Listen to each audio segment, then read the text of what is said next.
Hello, everyone, and welcome back. I would like to introduce a very special friend and colleague to you today. She is a specialist in pelvic health, and she has a lot of information to share with us today. So, before we launch into this, which I am really super excited about, I want to do a little formal introduction. Um, Welcome, Dr. Maureen Mason. Um, She is, in addition to just being fantastic all the way around, she's a wonderful integrative PT. She has a very holistic approach to treatment. She does have her doctorate in physical therapy. She is board certified in women's health. She is also certified in professional yoga therapy. She focuses on um, male and female clients with pelvic self care, bladder, bowel, GI, pain management, sexual health. And as a lot of us were, she also was raised in orthopedic health, and then made that migration over to pelvic health and to chronic pain management, because that's oftentimes what happens when we see people for pelvic health.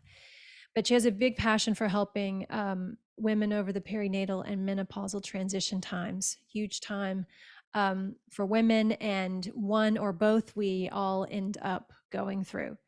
Um, Dr. Mason is a member of APTA, the American PT Association, Professional Yoga Therapy Institute, which is now Living Well Institute, and several other organizations with acronyms that are so long. I'll let you read those on the bio on the blog.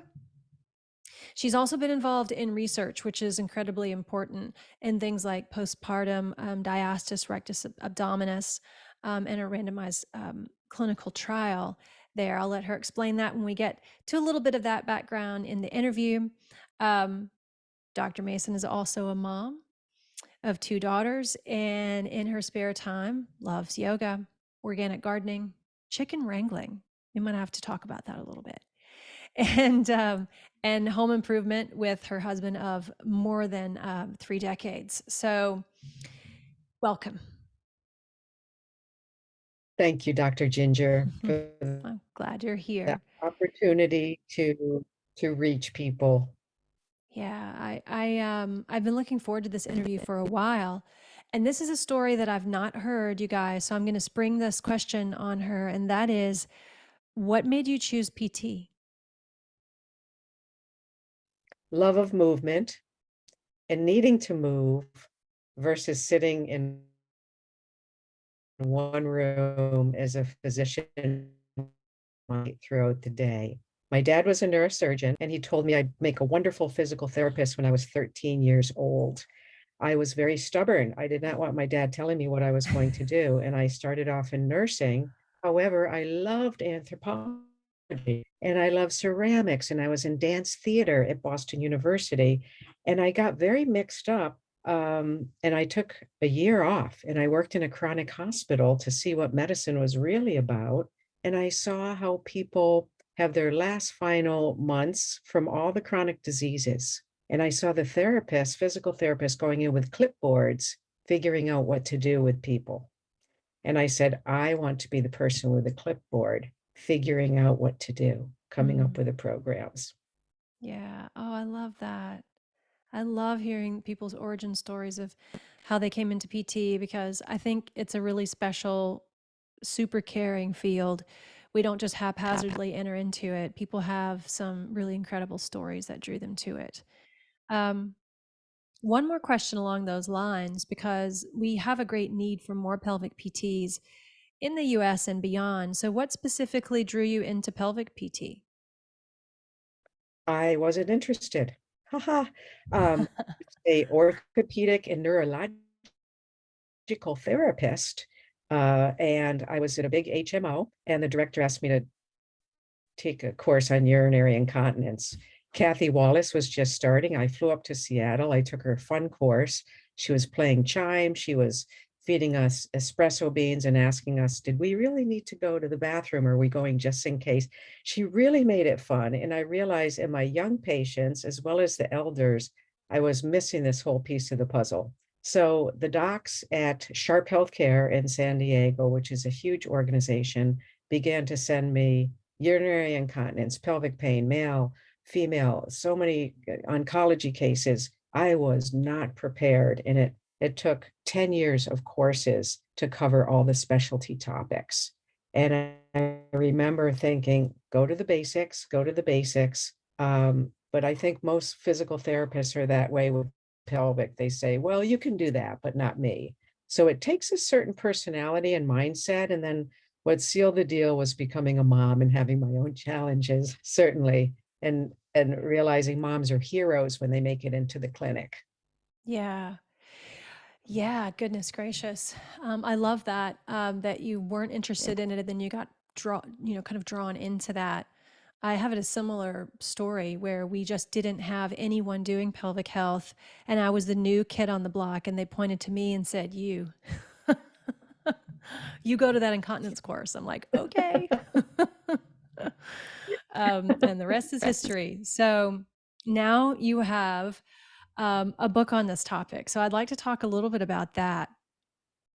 But one of the things that, because you mentioned becoming a mom, and it did really seal the deal for me too, one kid, two kids, three kids. And I thought, how does anyone get better? How does anyone navigate a system where you don't always feel like someone's listening? And, at the time when I was having my kids, there were no referrals. And certainly when you're having your kids, that's a whole different story, right? I remember talking to my midwife about, yeah, well, I have a pelvic PT and sometimes I refer. I'm not really sure what they do, but they always fix it. Um, so with that experience, I just remember being super thankful that I had the background to heal myself using my skill set. But then that gave me a really great passion to help women who were giving birth and people giving birth that didn't have that and don't even have access to it. So I'd like to just ask this question because it's about safety.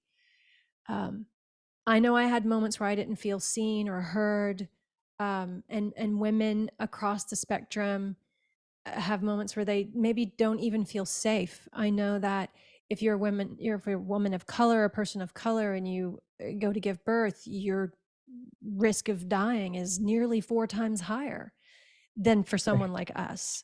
So, how do you go about creating that trust and safety for women and people going into that situation? It may not be just birth, for example, right? It can be across the spectrum.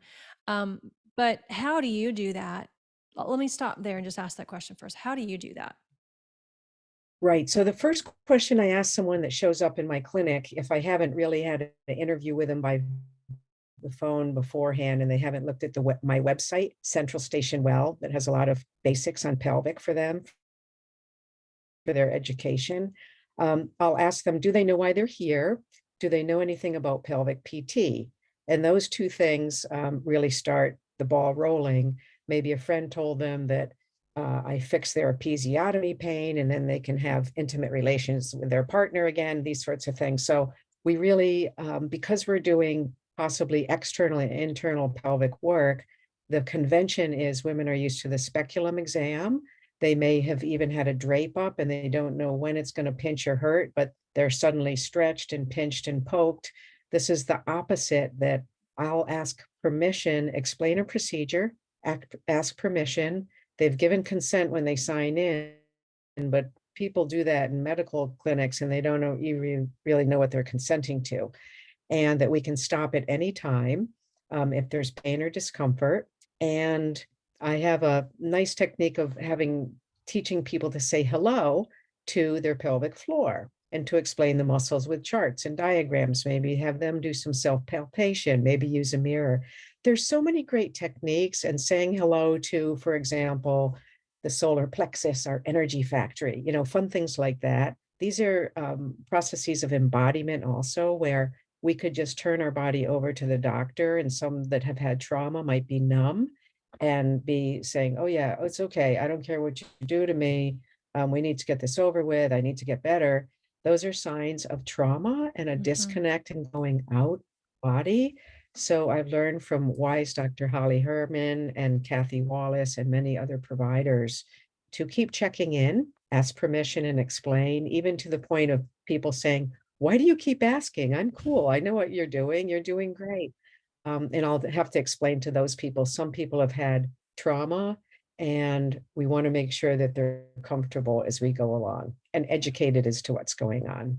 Thank you. Yeah. So step one, informed consent, repeated asking, creating that therapeutic landscape where they feel comfortable, where they know what's happening, and they Mhm. also have agency. So they can say, yeah, I'm not as comfortable as I was, or that's painful and I don't think I can take the next step.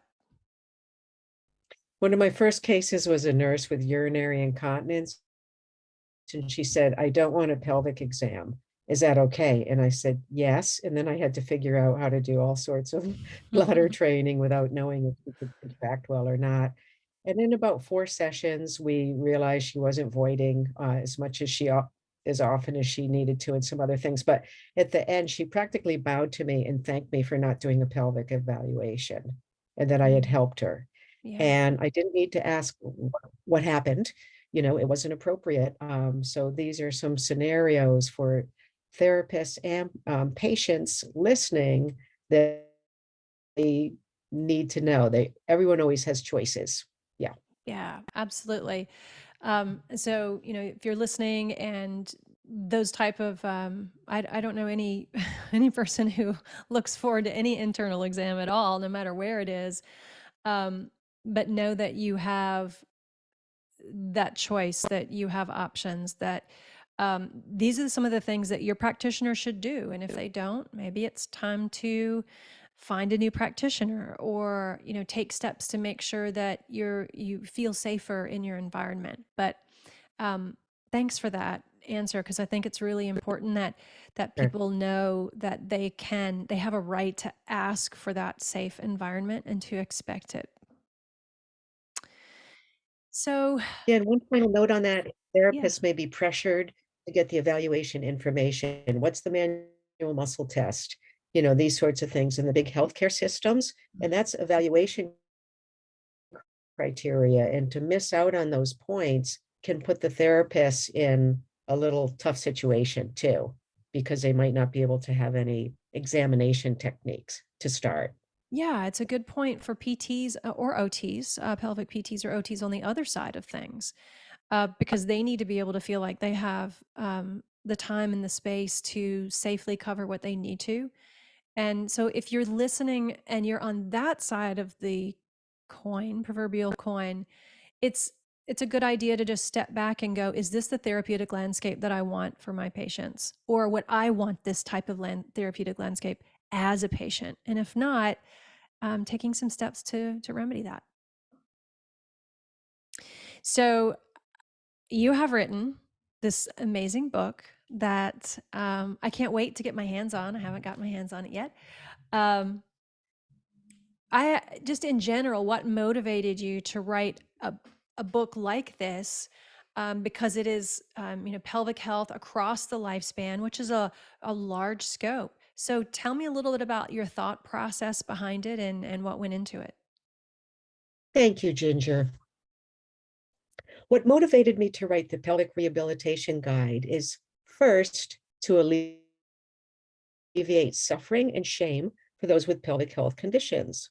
I've had many patients cry in my office over the years, and many of whom suffered in silence and felt shame over their conditions. They didn't know help was available from skilled providers, and skilled providers can be articulate and empathetic in screening questions about pelvic health, bladder, bowel, and pain conditions. So that's just shame, stigma, suffering. And another reason, the second prime reason, is to educate and empower the world globally about pelvic health for the public and the healthcare providers. Treatments that are based on science with an integrative model of care and do no harm. We know many pelvic health conditions can be improved by lifestyle, habit training, nutrition, therapeutic exercise, manual and visceral therapy. These are the nuts and bolts of pelvic PT. And the more the public knows about conservative care and that it's an option, they may choose to seek it. Pelvic PT is still not typically known about as an option for care. There's a sense of mystery or a secret world of pelvic PT, and people may certainly know about urology, gynecology, gastroenterology. Um, those specialists may all see someone with a pelvic health condition, and PT may be not considered or left out. Whereas physical therapists that are specialists, such as myself and yourself, we have advanced postdoctoral training in all of these fields, and from pediatrics to teen to young adults, moms over birth period, and elders. There are appropriate interventions for specific pelvic health conditions. And I wanted to promote safety for the patients to do no harm in providing treatment. This is about protection of patients. We're in a medical system in the US where doctors may utilize medicine and procedures before addressing lifestyle factors that may be the root Mm-hmm. causes of the pelvic condition. So by educating healthcare providers, we can promote collaborative care, teamwork, lifestyle factors. And regarding education and empowerment, we do have direct access in most states in the US where individuals can self-select to see a physical therapist for pelvic evaluation and treatment. So Yeah. those are the two ways of empowerment and yeah, destigmatize. There, you made some really important points. I just want to go back and land on those for a second. And one is, if you are going, if you have a stomach issue, if you have a urology issue, if you have a gynecological issue, those are three systems of the body that people often consider separate. I've actually had an OBGYN say to me, "Oh, pelvic pain has nothing to do with digestion," and I just had to I had to have a moment over that. So you know, to reiterate what you're saying, it is so important to realize that those systems do overlap. And if you're going to the GI doc for, stomach ailment, it could have a pelvic pain driver. And it's important that all of that is screened for. So that's important. The second thing that you mentioned that's important is that oftentimes, people will confuse pelvic health with doing Kegels or something like that. And what we want to really drive home as the message, that you iterated so wonderfully, is that the lifestyle choices that we make, sometimes that are outside our control, but very oftentimes we can help you make shifts that really will greatly improve your condition, are often driven by things like the big six pillars: um, nutrition, stress, relationships, sleep, mindfulness and movement, and also environmental triggers that change the makeup of our hormones, the balance of cortisol levels, and things like that. So that's another point that I wanted to pull out. That's just super critical, that it could be, it's not particularly the pelvic floor at all, but we will help identify, and this is the whole point of your book, is to help identify what some of these other drivers are. That's what makes us such holistic primary care providers when it comes to, handling your pelvic health. And then there was one more, and I didn't write it down, so it's escaped me. But it was the last thing that you mentioned about protection and safety and doing no harm. It'll come to me in a minute, but the point of that is to know that if you have overlapping issues, and mood could be included in that too, that could be impacting pelvic health. Um, Ask for pelvic health, because we can help figure that out, and then know that there's all kinds of lifestyle drivers too. So thank you for making those points, because I think oftentimes people see pelvic health through, if they see it at all as an option, they see it through this kind of little microcosm of what we can offer, but there's just so much more. And I know that's what your book focuses on. Thank you. Yeah. Um, to follow up with that, can you describe some conditions? We often call them diagnosis or diagnoses, and their options for management that would be really relevant for a large part of the population that you talk about in the book. And, how can pelvic PT help? Sure. Uh, Conditions or diagnoses that people may benefit from pelvic physical therapy for. I'll start in my explanation. I will start with simple solutions. I'll give profile and talk about more complex cases, which is what shows up in my physical therapy practice. So, conditions that we might see, conditions that I thread through the pelvic rehab book are urinary incontinence, constipation, and pelvic pain. Those are kind of the three major conditions. And there's also pelvic organ prolapse, and then there's sexual health problems, which are all addressed in the book. And each condition can have one or two drivers or causes and have simple solutions. People may get better in one or two visits and say, "Oh, I didn't realize I was doing such and such." Or these pelvic health conditions may be associated with other problems, comorbidities, inflammation in the body, that sort of thing. So I'll just illustrate a simple case of urinary incontinence, which I've seen a lot. We can picture someone who waits too long to use the bathroom. They feel like, oh, I need to pee. Nope, I'm on the computer, or I'm fixing a meal, or I'm gardening. And they just wait. No, I'm not going. I'm not going. And all of a sudden, boom, strong urge. Whoa, gotta go. And they have a leak, small leak, medium leak, large leak. This could be urge incontinence and also overflow because they've just waited too long. Happens a lot. And people are embarrassed when they discover this with the physical therapist. They were just waiting 4 hours and they had the venti coffee or maca or something. So that's simple. And also, people can oftentimes have citrus sensitivity, caffeine, nutrition triggers.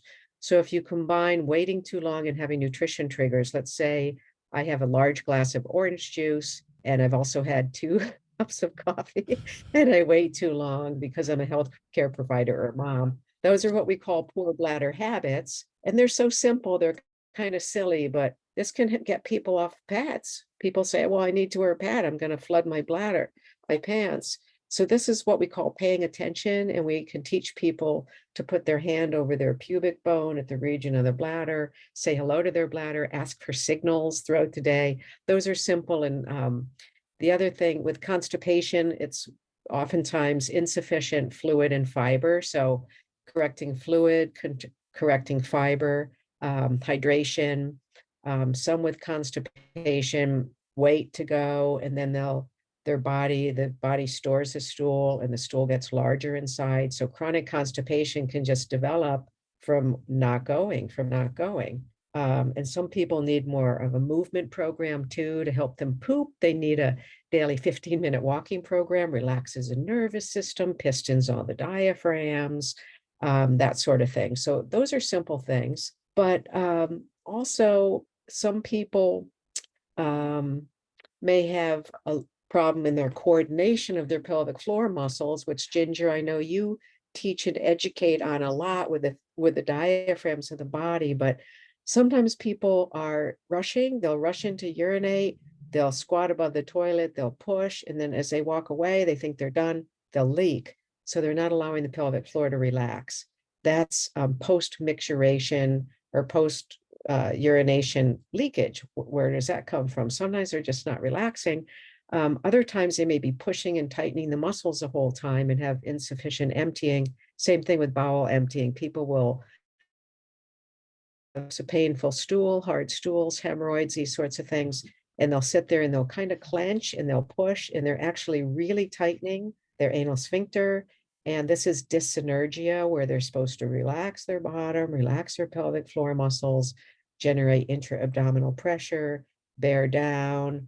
And this is pelvic dyssynergia instead of synergy, all the systems working together. They're having dyssynergia.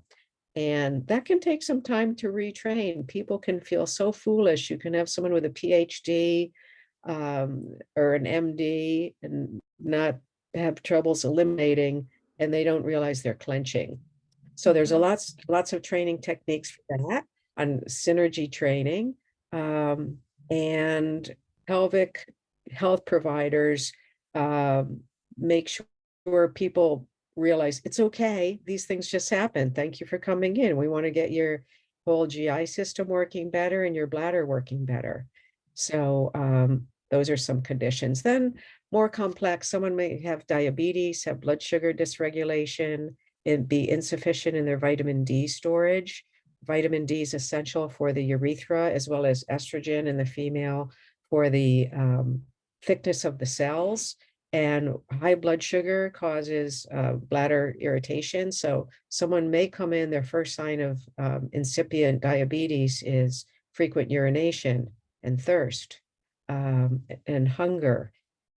So these are things we all need to be aware of. Why is the bladder doing this? Is there a systemic infection? People can have toxemia and have balance problems, and they could really have a urinary tract infection that's gone to their kidneys and becoming systemic. So sometimes it's not simple. That's where medical screening is critical on not just throwing techniques at someone, but finding out what's going on with their body systems. Yeah, that's such an important point because I know historically, if we go back to the origin of PTs, we were rehab aides, quote, end of quote, during the World War or the World Wars. And that kind of attitude towards therapists as techs or aides or something that you only throw a simple treatment, at, it can be pervasive and persistent. And some of the things that you have mentioned, again, really underscore how important it is that we are kind of primary care providers across the lifespan. So your book is very aptly named in terms of its title, because we do have to do those systemic screenings to make sure there are no other issues when someone comes in. So if you're going to see a pelvic PT, or if you're a pelvic PT or practitioner, those screens should be done, but you should expect to have those done. And if they're not looking at all the bases, that can be a red flag. But if they are, that's a lovely green flag for the pelvic PT that you are, or OT or other practitioner that you're seeking out. Can you tell us a little bit about, because for everything that you mentioned, so incontinence, bowel, bladder incontinence, pelvic organ prolapse, urgency, frequency, getting up in the middle of the night, nocturia. I just had a long conversation with someone about this the other day, and identifying the other problems that we may have with that. There are so many myths that surround pelvic therapy too, and misunderstandings, and things that both healthcare providers should know, but also everyone should know, because if you've got a pelvis, you should be concerned about getting the right type of therapy. So can you talk a little bit about what some of those myths are, so people can understand, what the red flags and green flags are in seeking out good care? Right. So I just want to touch on an example you gave of nocturia, people that need to get up lot, a lot at night, just to illustrate what pelvic PT can do. And then we're going to go into the myths and misunderstandings. But sometimes people have a sleep disorder, anxiety disorder, disrupted sleep. And what happens is they wake up and then they say, oh, I need to go. So I always ask people, if they're up a lot at night, how many times is acceptable? Once is okay, twice, all right. But if it's 3 times or more, this is, they're not replenishing their brain cells because they're not getting restorative sleep. So whole nother topic. You and Joe address that in your book, etc. But I just want to give an example that it's no quick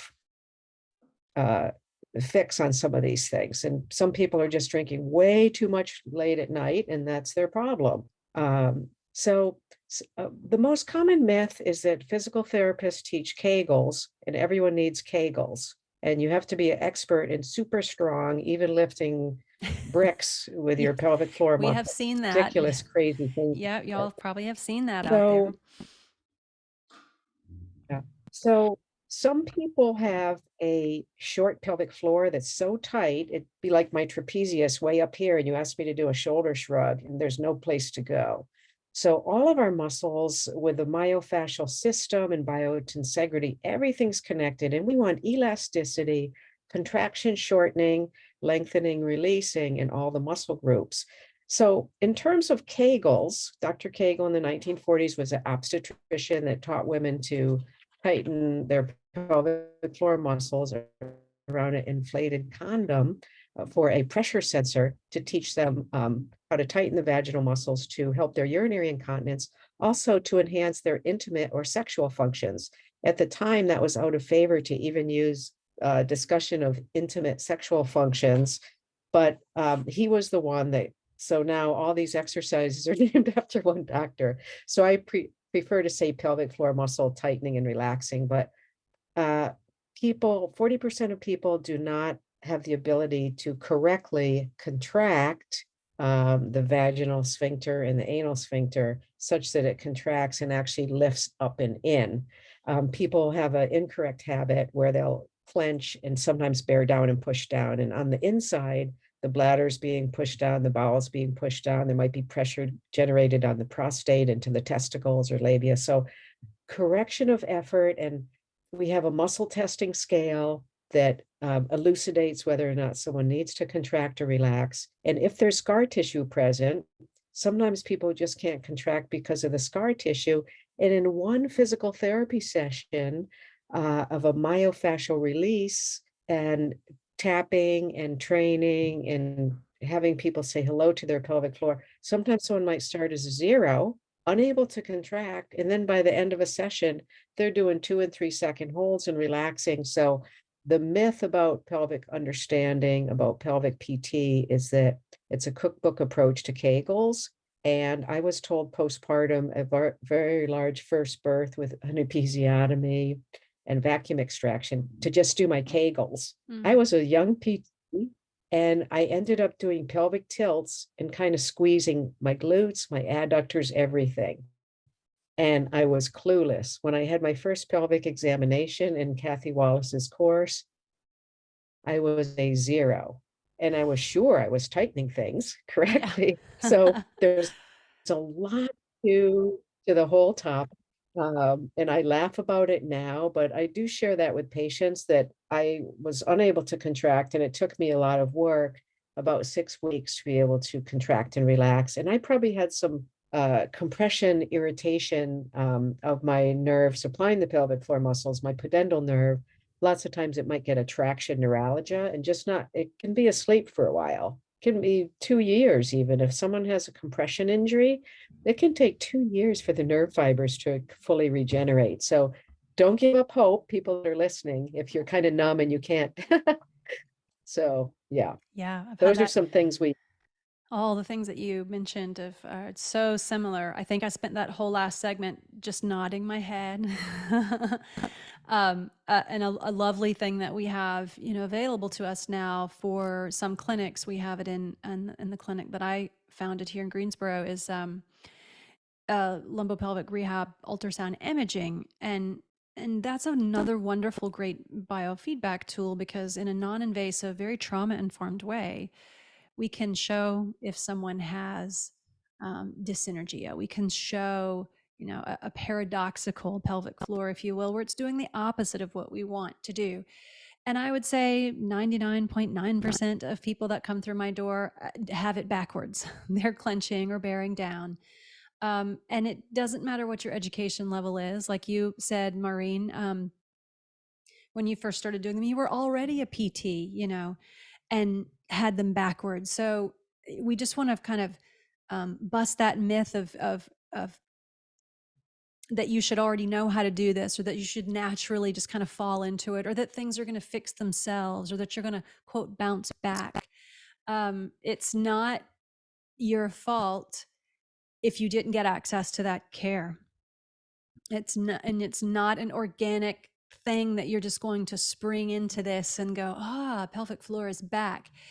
If only it were that easy, right? So I just want to encourage people that, to not feel ashamed about that, to not beat themselves up, and just to tell yourself it's not your fault. There's a lot of reasons that you might be listening to this because you didn't get the care you need, but that's what this podcast and others are about, is to lead you and get you pointed in the right direction. That's for sure. That's right. So do you have any tips for the listener?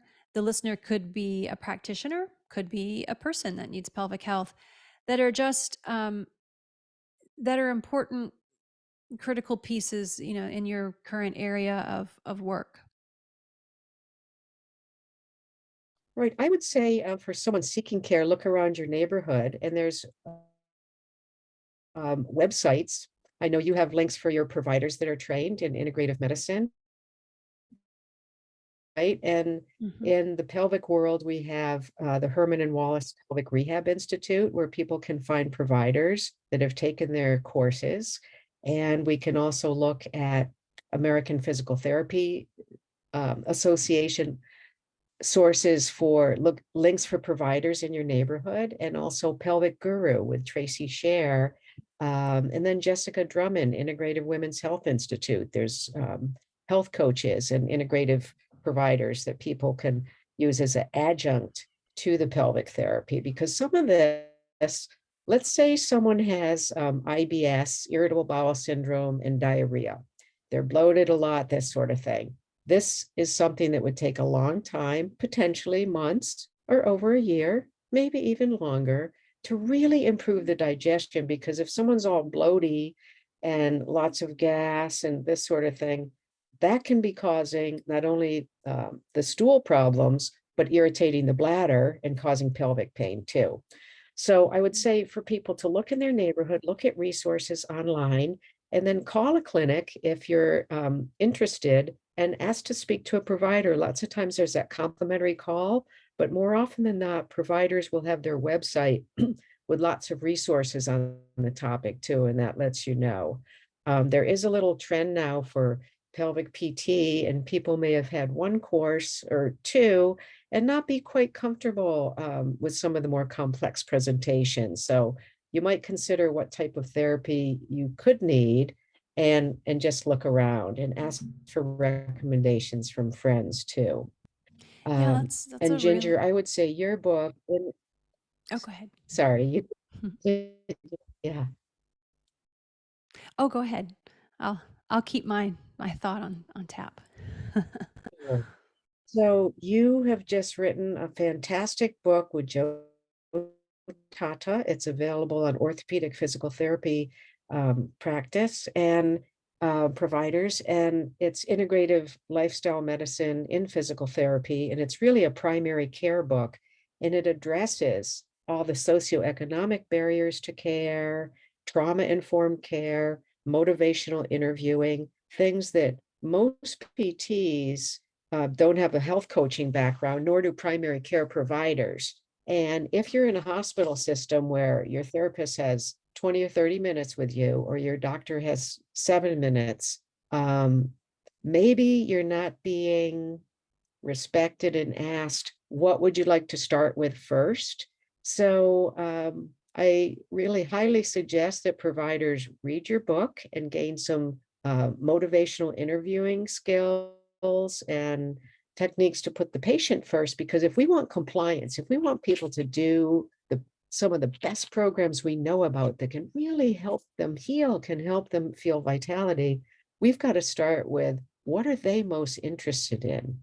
What are they most curious about? What do they think they most need? Rather than throwing pelvic muscle exercise at them or having them lie on their back and use the ultrasound training. We have lovely pelvic health equipment too. For example, the Intimate Rose site developed by Amanda Olson is absolutely wonderful, with informative videos for patients on all of their equipment, as well as FDA, et cetera. So people can really look around now. I think with the younger generation, it's easy. They can look around on the internet and talk with people. I think, not to put people in a box that are over 50, which I'm over 50, but a lot of people aren't computer savvy. So they just, well, my doctor told me to go here, and I need to do Yeah. Kegels. Yeah. So I looked on the internet, I'm doing Kegels. Why am I here? These sorts of things. So, yeah. Yeah. So all these resources that Maureen just mentioned with pelvicguru.com, Herman and Wallace, Living Well Institute, Jessica Drummond, Academy of Pelvic Health. We'll make sure all those are in our liner notes so that you can easily access those, because that is how you find a good reputable pelvic practitioner. The other piece of that is you would think that pelvic PT is a subspecialty, and then that's kind of the end of it. However, um, there's a really important point to make, which is there are subspecialties in pelvic PT. So a pelvic PT may just do cater to the transgender community, or only men's health, post prostatectomy, or maybe it's just endometriosis. So if you look on these provider websites, you'll be able to see where your pelvic practitioner really specializes, and that can help kind of narrow down where you need to go. And most therapists are happy to speak to you, over the phone. I know at my practice, I do a free first consult. It's a phone call to really just kind of triage and say, well, I think you could benefit, or maybe there's someone closer to you for that, or there's a better practitioner, that you could go to. So it's not about getting you in the door is as much as it is about getting you in someone's door that is a best fit for you, even if it's not the pelvic PT or practitioner that you're talking to at the moment. I can say with confidence that everyone in this field is here because they are passionate about helping people. So we'll have those resources for you. And if there's, do you have any other kind of, I have one more question, but I don't know if you have any other final thoughts to add, because this is a kind of a good stopping point for us. Um, is how do you see that we can make healthcare safer for women overall? And I say women because I know that's one of your subspecialties in pelvic health, but also there's a lot of trauma inside the medical system for women. There's a lot of medical gaslighting that happens to women, where women are ignored. Their critical diagnoses are delayed because they're simply not believed or listened to. So if you had a magic wand, what would you say would be, one of the many solutions for, just helping women navigate the healthcare system more safely? Or do you have any tips for women on how to navigate the system more safely? Right. So I'd say the main thing is with, for example, a PAP, which they're not doing as much as they used to, but people have the right to say, stop, or I've had patients tell their doctor, please, I have vaginismus, I have vaginal spasm. You need to use a pediatric speculum. You will cause pain otherwise. I'm in pelvic therapy, and the pelvic therapist taught me to not let myself be forced to be in pain during the office visit. So stop the provider and choices. And I think that that's one of the main empowerment things that I've taught people is if they're going for an annual gynecologic exam, sometimes they're rough. The doctors are rushed, and there's pain, and there's a lot of fear. So the patient's saying, I have pelvic pain. I need you to be gentle. I need to know what's happening. I need Mm-hmm. you to ask permission. And this stops a lot of providers in their tracks because they're moving so fast with such a high patient volume that they're not considering that they're creating trauma in an individual.